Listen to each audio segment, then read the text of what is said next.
Hello everyone, welcome to Ecoholics. I am Shruti Jha and today we are going to study about money and banking. So, money and banking क्या है, banking कितने types के होते हैं, bank क्या होता है, मनी का उससे क्या रिलेशन है, ये सारे जो इनसाइट्स हैं वो आज हम इस सेशन में देखने वाले हैं. सबसे पहले हम देखते हैं कि मनी क्या होता है, पैसे. Obviously money is a medium of exchange that we pay when we are buying some goods और सर्विसेज. ठीक है, जब भी हम कोई भी गुड्स लेते हैं या कोई भी सर्विसेज लेते हैं, ठीक है, कुछ भी चीज हम खरीदते हैं तो उसके एक्सचेंज में जो चीज हम देते हैं वो उसी को हम क्या बोलते हैं, मनी बोलते हैं. ठीक है, अब आपको पता है एंशिएंट टाइम में obviously money was not prevailing, so at that point of time barter system was the medium of exchange. जो भी आपको कमोडिटी की जरूरत होती थी, आप सामने वाले पर्सन को वो कमोडिटी से एक्सचेंज करते थे जिसकी उनको नीड है. ठीक है, सपोज अगर मुझे गेहूं की नीड है, मुझे वीट चाहिए और सामने वाले पर्सन को अगर अनियन चाहिए, 1 kg अनियन चाहिए और मैं उनको अनियन दूंगी और वो मुझे बदले में क्या देंगे, वीट देंगे. ठीक है, तो इसी को जो है वो बार्टर सिस्टम कहा जाता था. बट मॉडर्न फॉर्म्स ऑफ अभी अगर हम ट्रांजैक्शंस में देखें, जो फर्दर एंशिएंट हिस्ट्री के बाद या फिर एंशिएंट टाइम्स के बाद प्रिवेल होने लगा, उसमें जो है वो मनी एक तरीके से आ गया, एक टोकन बन गया करेंसी का, जिसके थ्रू ये सारे ट्रांजैक्शंस होने लगे. So let's see the definition. It is a medium of exchange that is generally accepted as a way to pay for goods and services and to repay debts. ठीक है, जो भी आप लोन लेते हैं, जो भी आप डेट लेते हैं, उसको आप मनी के फॉर्म में ही रीपे करते हो. ठीक है, now it can be made from many different things including Kauri shells, barley, peppercorns, gold and silver. ठीक है, ऑब्वियसली जब हम मिडिवल हिस्ट्री वगैरह पढ़ते हैं तो हमने देखा हुआ है कि भाई प्रेशियस मेटल्स में आप गोल्ड ले लीजिए, आप सिल्वर ले लीजिए, कॉपर ले लीजिए, इनकी काफी ज्यादा कॉइन्स, इनकी करेंसीज उस टाइम पे रन होती थी. ठीक है, now coming to be recognized as money, a commodity or currency must be fungible, stable, recognizable, portable and durable. ठीक है, तो जो भी करेंसी आप यूज कर रहे हो उसको ये सारी जो भी टर्म्स हैं उनको सेटिस्फाई करना चाहिए. ठीक है, अब ऐसा ना हो कि भाई अपने ऐसी करेंसी जो है वो यूज कर ली जो कि डे बाय डे डिग्रेड हो रही है. अगर कोई मेटल है तो वो मेल्ट हुआ चला जा रहा है. ठीक है, पता चला आपने 10 दिन उसको स्टोर करके रखा और जब 10 दिन बाद आपने देखा तो वो चीज वहां पे थी ही नहीं. ठीक है, तो ऐसी करेंसी भी नहीं होना चाहिए, स्टेबल होना चाहिए, ड्यूरेबल होना चाहिए, फंजिबल होना चाहिए. Right, now different countries have their own monetary systems which are regulated by a central monetary authority. Now मैंने आपको बताया है, जब मैंने आपको मॉनेटरी पॉलिसी बताया है, जब आपको फिस्कल पॉलिसी के सेशंस आप देखोगे तो certainly I have given the introduction of RBI over there. ठीक है, Reserve Bank of India acts as the central authority in our country. ठीक है, every country has their own central banks जो कि उनकी कंट्री को रेगुलेट करते हैं, उनके कंट्री के इकोनॉमिकल सिस्टम, फाइनेंशियल स्टेबिलिटी को मेंटेन करते हैं. और हमारी कंट्री के कंटेक्स्ट में अगर हम बात करें, हमारे प्यारे भारत के बारे में अगर हम देखें तो रिजर्व बैंक ऑफ इंडिया जो है यहाँ पर ये स्टेबिलिटी को मेंटेन करता है. Now functions of money. ठीक है, हम मनी के बारे में पढ़ रहे थे तो अभी हमने डेफिनेशन देखी, अब हम देख रहे हैं कि मनी के फंक्शंस क्या होते हैं. तो first is the medium of exchange. Obviously whenever you are buying something तो उसके एक्सचेंज में आप क्या दे रहे हो, आप उसको मनी दे रहे हो. ठीक है, तो it facilitates transactions bye eliminating the inefficiencies of barter systems. Certainly क्योंकि बार्टर सिस्टम का एक ऑब्वियसली एन एफिशिएंसी थी कि भाई हो सकता है कि सामने वाले पर्सन को उस चीज की जरूरत ना हो जो आप उसको दे सकते हो. ठीक है, तो ऐसे केस में क्या होता था कि अगर नीड्स दोनों ग्रुप्स की, दोनों इंडिविजुअल्स की कंप्लीट नहीं हो पाई, फुलफिल नहीं हो पाई, तब बार्टर सिस्टम कैसे सक्सेसफुली ऑपरेट किया जा सकता था. तो ये एक इनएफिशिएंसी थी जो कि मनी ने दूर करी. फिर सेकंड आपका है यूनिट ऑफ अकाउंट. ठीक है, ऑब्वियसली जब आप कोई भी आप ले लीजिए, अगर आप एप्पल्स ले लीजिए, आप मिल्क ले लीजिए, तो आप मिल्क को आप लीटर्स में मेजर कर सकते हो. आप अगर एप्पल्स ले रहे हो तो आप उसको केजीज में मेजर कर सकते हो. ठीक है, तो ये जो एक यूनिट है ये एक फिक्स हो जाती है जब आप मनी के कॉन्टेक्स्ट में बात करते हुए. It provides a standard measurement of value for goods and services. Certainly the third function is the store of value. Like I told you earlier, the money acts as the store of value. Whenever you are keeping it for a longer period of time, it will not get deteriorated और it will not get vanished. ठीक है, time के साथ जो भी money आपने store किया हुआ है वो वैसे ही मेंटेन रहेगा. ठीक है, तो ये भी एक फंक्शन जो है वो मनी का होता है. Then the fourth function is standard of the deferred payment. ठीक है, डेफर्ड का मतलब होता है फ्यूचर पेमेंट्स. डेफर्ड का मीनिंग होता है फ्यूचर. दैट मीन्स फ्यूचर में आप जो भी पेमेंट करने वाले हो, स्पेसिफिकली लोन की ही आप पेमेंट जो है वो फ्यूचर में आप पे करते हो, तो ऐसे पेमेंट्स भी आपके मनी के कॉन्टेक्स्ट में जो है वो पॉसिबल हो पाते हैं, ठीक है। तो these are the 4 functions of money, जिसमें से आपके जो फर्स्ट 2 हैं वो आपके प्राइमरी फंक्शंस ऑफ मनी है। The first 2 functions of money, which is medium of exchange and the unit of account, will come under the primary function, and the store of value and the standard of the deferred payment will come under the secondary functions. So this you have to remember. These both will come under the secondary function. Okay? Now, moving further, types of money. What are the types of money? Certainly we saw the definition of money, the functions of money, and now we are moving to the next topic, types of money. So the first is the commodity money, which will take the intrinsic value of any metal. ठीक है, commodity money का मतलब क्या होता है? जो भी money आप circulate कर रहे हो, उसकी initial value, intrinsic value उसकी क्या है? अगर आप किसी metal के context में बात करते हो, तो अगर आप silver ले लीजिए, आप gold ले लीजिए, तो obviously उस metal की बहुत ज्यादा heavy value होती है, ठीक है। तो उसी वैल्यू से जो है वो उसको आप नाप सकते हो कि भाई ठीक है, इस करेंसी की जो है वो इतनी वैल्यू है, तो that will fall under the commodity money. Next is the fiat money, ठीक है। जो भी करेंसी आज हम यूज कर रहे हैं, ₹500 note, ₹100 note, ₹50 note, that will come under the fiat money category. Okay, money with no intrinsic value, declared legal tender by a government of any country, ठीक है। जो भी आपकी कंट्री की गवर्नमेंट है, उन्होंने जो लीगल टेंडर करेंसी इशू करी हुई है, आपकी जो सेंट्रल फाइनेंशियल अथॉरिटी ने, आरबीआई की बात करें, उन्होंने जो इशू करी हुई है करेंसी, वो आपकी जो है वो लीगल टेंडर कहलाती है, और that will fall under the fiat money like the modern bank notes, ठीक है।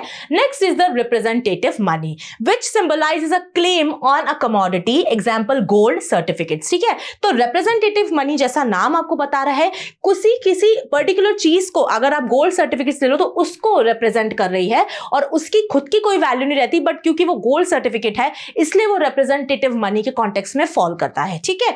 Next is the digital money. Obviously digital money को we can not see, we can not touch, but it exists in real, just like the bitcoin, okay, and CBDCs, right. Electronic forms of money including cryptocurrencies like the bitcoin and central bank digital currencies which are CBDCs, right. Now coming to the relationship between money and banking. Obviously आपको पता है कि banking से relation है money का। जब money supply की बात आती है, आप अपने कंट्री में मनी सप्लाई को किस तरीके से मेंटेन करते हो, जो भी इनकम है और जो भी आउटकम है मनी का, वो सब चीजें जो है वो कैसे मेंटेन होती हैं, that all falls under the money supply, ठीक है। क्या डिमांड है भाई, और क्या सप्लाई जो है वो मनी का हो रहा है, obviously this all comes under the money supply. तो the relationship of money and banking, the first thing is the creation of money, ठीक है। banks create money through the process of credit creation। अब देखिए, अब किसी भी individual के पास जब पैसे होते हैं तो ऑब्वियसली जो भी हम पैसे अर्न करते हैं या फिर जो भी हम स्पेंड करते हैं उसका एक लिमिट होता है, ठीक है। अनलिमिटेड अमाउंट में आप कभी भी स्पेंड नहीं कर सकते हो, या फिर फ्यूचरिस्टिक कोई अनफॉर्सीन एक्सपेंडिचर्स तो देख के नहीं आते, या हमें तो कोई ऐसी शक्ति प्राप्त है नहीं कि हम फ्यूचर के जो भी इंसिडेंसेस होने वाले हैं या फ्यूचर में जो भी एक्सपेंडिचर्स होने वाले हैं उसके लिए अभी से सेविंग्स कर लें, और ये पॉसिबल भी नहीं है, ठीक है। क्योंकि एक लार्जर लमसम अमाउंट आप एक बार में अर्न करके रख लो, it is not possible at all, ठीक है। तो ऐसे केस में क्या है, आप लोन की तरफ जाते हो, आप क्रेडिट फैसिलिटी की तरफ जाते हो, और जब आप लोन की तरफ जाते हो तब the banks will come into picture, ठीक है। तो क्रेडिट क्रिएशन के थ्रू बैंक्स जो है वो मनी सप्लाई को मेंटेन करते हैं और क्रिएशन ऑफ मनी करते हैं किसी भी कंट्री में, ठीक है। Next is the regulation of money supply.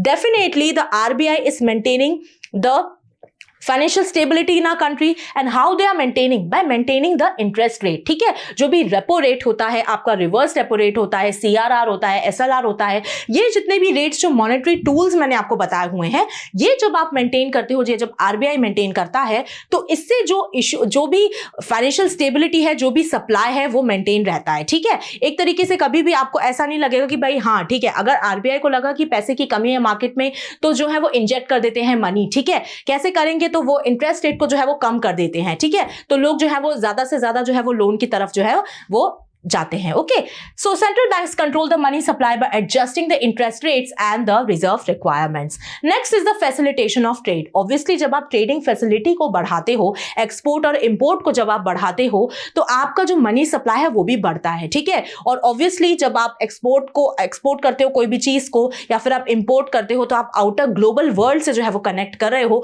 और जब ट्रेडिंग फैसिलिटी ज्यादा होती है, जब ग्लोबलाइजेशन पे आपकी कंट्री एक इकोनॉमिक पावर की तरह उभरती है, तो फॉरेन रिजर्व्स भी आपके बैंक के पास आते हैं. ठीक है, now what is a bank? So now we are moving towards the category of banking. तो व्हाट इज अ बैंक? सबसे मेजर जो एक बेसिक अगर हम देखें कि भाई बैंक की डेफिनेशन क्या होती है, तो bank is a financial institution which acts as a intermediary between the depositors and the borrowers. Of course very basic. ठीक है, जो भी डिपॉजिटर्स होते हैं और बोरोवर्स होते हैं, उनके बीच में जो फाइनेंशियल इंस्टीट्यूशन बन के खड़ा हुआ है, उसी को हम बैंक का नाम देते हैं. So it accepts deposits and makes loans. ठीक है, जो भी डिपॉजिटर्स होते हैं वो अपना पैसा जमा करते हैं फ्यूचरिस्टिक व्यू को देखने के लिए कि कल को अगर हम 5 साल बाद, 10 साल बाद, 1 साल बाद हमको पैसे की जरूरत होगी, तो हम बैंक से आकर ले लेंगे. ठीक है, तो वो सेफली एक तरीके से डिपॉजिट कर रहे हैं. और जो बोरोवर्स हैं वो भी फ्यूचरिस्टिक एक्सपेंसेस को ही देखते हुए बैंक की तरफ आते हैं कि भाई अब हमको यहां से लोन लेना है, तो बैंक्स उनको जो है वो क्रेडिट फैसिलिटी प्रोवाइड करते हैं और लोन्स देते हैं.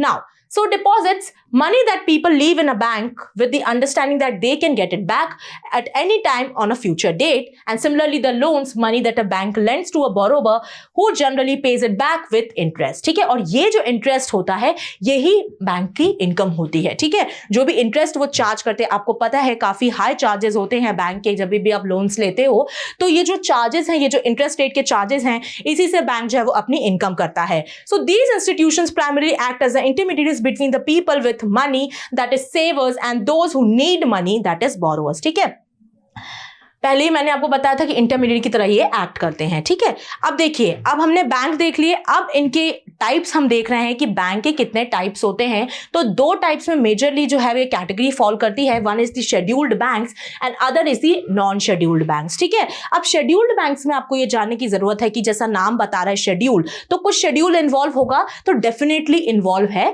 Second schedule of RBI act 1934. जिसी एक्ट के तहत जो है वो आरबीआई का फॉर्मेशन किया गया था, उसी एक्ट में सेकेंड शेड्यूल जो है वो शेड्यूल्ड बैंक्स के रेगुलेशन को डिफाइन करता है. ठीक है, तो the banks which are listed in the second schedule of the RBI act 1934, और इसमें आपको 2 कैटेगरी देखने को मिलती हैं.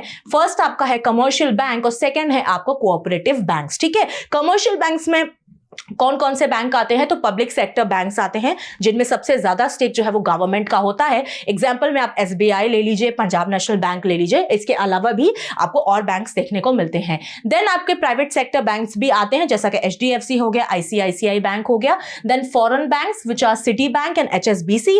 Then is there RRBs, regional rural banks, जो आपके रूरल एरियाज में क्रेडिट फैसिलिटी को, कैसे आपको फाइनेंशियल लिटरेसी, फाइनेंशियल इंक्लूजन को मेंटेन करना है, उसके लिए काम करते हैं. ठीक है, next is the category of cooperative banks, जिसमें अर्बन और स्टेट कोऑपरेटिव बैंक्स आते हैं.